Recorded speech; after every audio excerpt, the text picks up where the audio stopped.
All right, back to the NBA now, where the two title favorites, Lakers and Nets, got even better over the weekend, took advantage of that buyout market in a big way.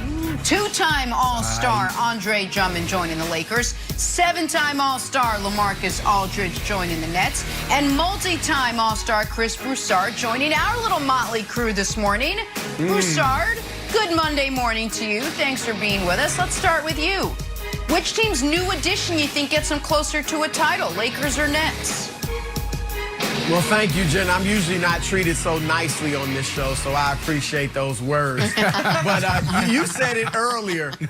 Look, both of these teams improved. I really like what both teams did. They both improved big time, so that's good. They gave themselves more depth. They were already deep. Now they have more depth and more versatility. They can play big, they can play small. So both of them improved greatly. However, as my good buddy Antonio Daniels, former point guard, championship point guard for the San Antonio Spurs, he likes to say the NBA today is an arms race. And since Brooklyn has more guns, and I like them a little bit better than the Lakers already, I have to go with Brooklyn.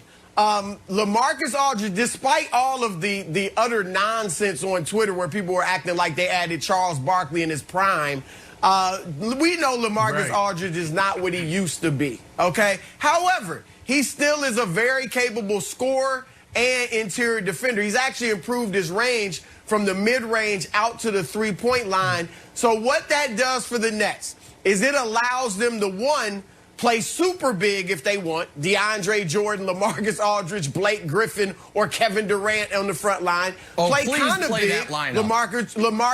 Lamarcus Aldridge, Blake Griffin, Kevin Durant, or go small. Their most effective offensive lineup has been small ball with Jeff Green at center, but it's a problem defensively. Now you put Lamarcus Aldridge out there.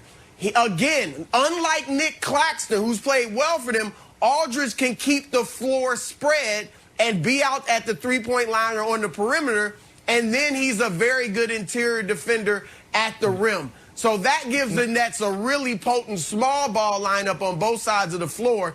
The Nets' only problem is going to be Steve Nash got to figure out, assuming they're healthy and Kyrie's in the right state of mind, Nash has to figure out how, when, and where I'm playing guys. After that, if they do that, I don't see even LeBron stopping these guys. All right, so a few things. You and I just have a fundamental disagreement on Lamarcus Aldridge's ability as a defensive player in 2021. You said he's a more than capable rim protector. I don't think we have any evidence of that all season long. Maybe he'll be someone different, but I also think it is telling and it is instructive that the Spurs are trying to make the playoffs, and they bought him out. And Brousard, you know as well as I do, buyout guys are usually more the Blake Griffin, Andre Drummond sort, meaning expensive guys on terrible teams that they want to, listen, we can save some money, we can get younger guys involved, we're not re-signing them, might as well move on. Aldridge is interesting because the Spurs are in the playoffs right now, and they basically told him a few weeks ago, you can go home, where you're not going to play anymore this season because you're not helping us. But those lineups you were throwing out there, Brousard, listen, when the Nets are healthy, if and when they are, the lineups they need to be playing, obviously, are KD, Harden, Kyrie, Joe Harris, and then if they want to be small, Bruce Brown, and if they want to be big, Nicholas Claxton. The reason that I think Aldridge could be more problem than solution, and I think it's probably neither, I think it's probably a net zero, is, Brandon, you now have a first-time head coach who has 3 former All-Stars on the roster, all of whom expect to play, none of whom help you, in DeAndre, Blake, and Lamarcus. And the younger, less accomplished guys actually help you more. And so I just feel like if I'm Steve Nash, the Nets keep adding to the degree of difficulty in my opening season. They never had a talent issue.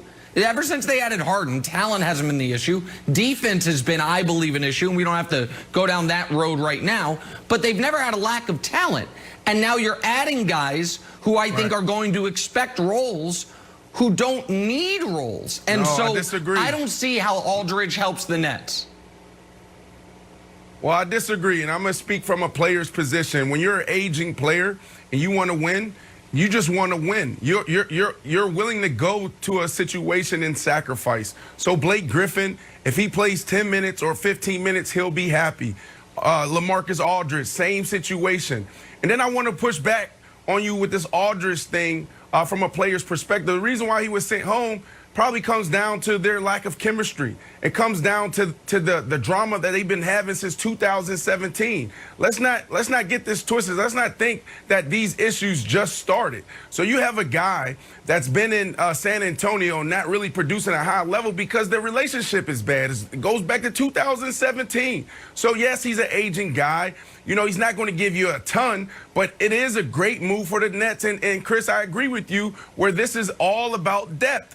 Like, you're adding guys that can come in. He's 6'11", 7'5", wingspan. Like, this is ridiculous. You don't need him to be Shaquille O'Neal. You don't need him to be Joel Embiid. You just need this guy to come in and just give you a little bit of something in the paint, and that's what he's going to give you. And while the answer is the Lakers, Drummond comes in, he gives you something on both ends. He's going to give you 17 points a game and 13 rebounds. That's a lot to a team that is depleted and is hurting right now.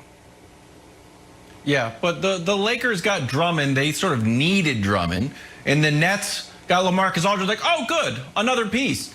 Brousard, I got a question for you on where you think KD's mindset is. Because he had this tweet from 2010 that sort of has haunted him when he moved to the Warriors, and now people brought it up again. And it was like, oh, everybody wants to join a super team now, right? What's wrong with guys going after each other? Now he's changed it around.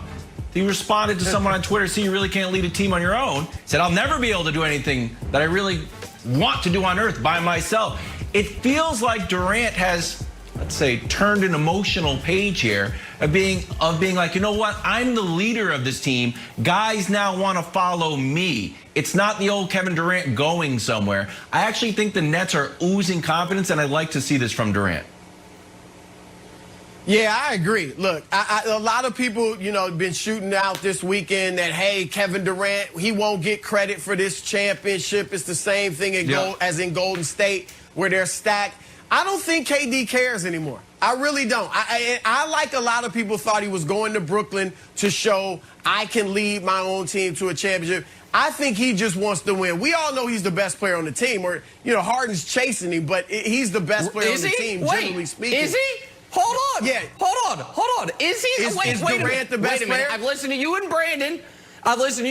Tell me James Harden's the MVP. James Harden came out this weekend, said he's the MVP. I'm asking. So we're certain Kevin Durant's the best player on the team? They just want to win. Right now he is. Right.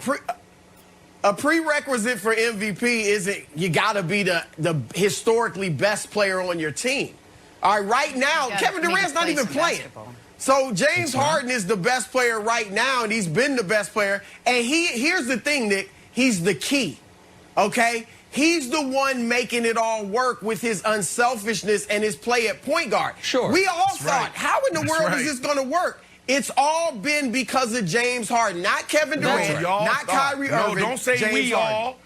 Don't say we all. Don't say we all. Y'all thought. 1, 2, 3, 4. I was the only one that said, come on. When you got superstars coming together, they got to have a conversation. These guys are smart enough to understand that somebody has to sacrifice. That's right. And James Harden was the key. James Harden is the glue, Nick. Listen, Brousard's back with us in like a half hour, 20 minutes. During that time, Brousard, I'd love it because you have the vote. I don't. If you could find me the list of MVPs who weren't the best player on their team. You said it's not a prerequisite. I'm sure there's a long list. Wait, hold on. It's zero. It's not. You've never had a league MVP.